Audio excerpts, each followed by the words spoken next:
спорт бұл жашоонун өмүрдүн эң бир өзөгү болуп эсептелет. Спорт бар жерде жашоо бар, өмүр бар. Спорт бар жерде жетишкендик, ийгиликтер бар. Спорт бар жерде чоң ийгиликтер бар да. Ошон үчүн ошол спорт менен алек болуп аткан кыздарга алар ошол спортду эч качан таштабай, өмүрдүн жашоонун аягына чейин ушу менен алек болсоңор, силердин ден соолугуңар бекем, өмүрүңөр болсун, бактылуу, көңүлдүү, сапаттуу жашап, чоң бийиктиктерге жетишесиңер.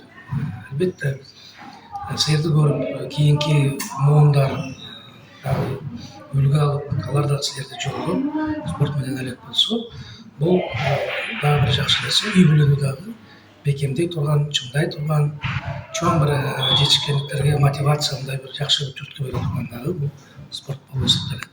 Баарыңарга ийгилик каалайм, ден соолук каалайм, анан спортто чоң бийик жетишкендиктерди каалайм. Аман болгула, бар болгула, бактылуу болгула.